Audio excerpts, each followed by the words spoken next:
വയനാട്ടിൽ വ്യാപക മഴ തുടരുന്നു. മലയോര മേഖലകളിൽ കനത്ത ജാഗ്രതാ നിർദ്ദേശം നൽകിയിട്ടുണ്ട്. ജലനിരപ്പ് ഉയർന്നതിനെ തുടർന്ന് ബാണാസുര സാഗർ അണക്കെട്ടിന്റെ ഒരു ഷട്ടർ തുറന്നു. ഘട്ടം ഘട്ടമായി 50 ക്യൂബിക് സെന്റിമീറ്റർ ജലമാണ് തുറന്നുവിടുന്നത്. വിശദാംശങ്ങളുമായി അരുൺ വിൻസെന്റ് ചേരുന്നു.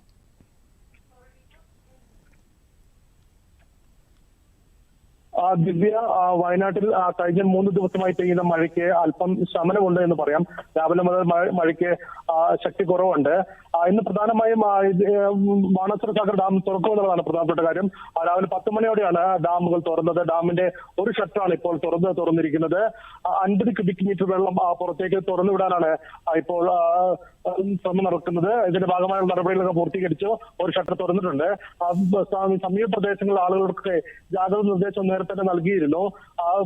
വെള്ളത്തിലിറങ്ങരുതെന്നും മീൻ പിടിക്കരുതെന്നുള്ള നിർദ്ദേശങ്ങളൊക്കെ ഇന്നലെ മുതൽ തന്നെ നൽകിയിട്ടുണ്ടായിരുന്നു. എന്തായാലും മഴയ്ക്ക് ഗണ്യമായ കുറവുണ്ട് ഇന്ന് രാവിലെ മുതൽ തന്നെ. എന്തായാലും ശക്തമായ മഴയിൽ മാനന്തവാടി താലൂക്കിൽ പെരിഞ്ചൂരമലയിലെ 21 കുടുംബങ്ങളെ മാറ്റിപ്പാർപ്പിച്ചിട്ടുണ്ട്. ഇന്നലെ വെള്ളമുണ്ട പുളിഞ്ഞാൽ ഭാഗത്ത് റോഡിൽ വലിയ ഗർത്തം അനുഭവപ്പെടുകയും ചെയ്തിരുന്നു.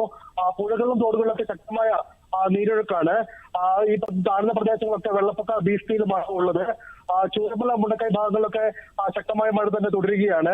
ബേലി പാലത്തിൽ കഴിഞ്ഞ ദിവസങ്ങളിലുള്ള നിയന്ത്രണങ്ങൾ ഇപ്പോഴും തുടരുന്നുണ്ട്. ശക്തമായ മഴയെ പരിഗണിച്ചുകൊണ്ട് ഇന്നും ജില്ലയിലെ വിദ്യാഭ്യാസ സ്ഥാപനങ്ങളൊക്കെ അവധിയാണ്.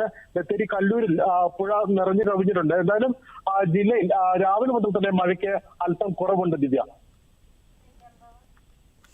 ശരി അരുൺ.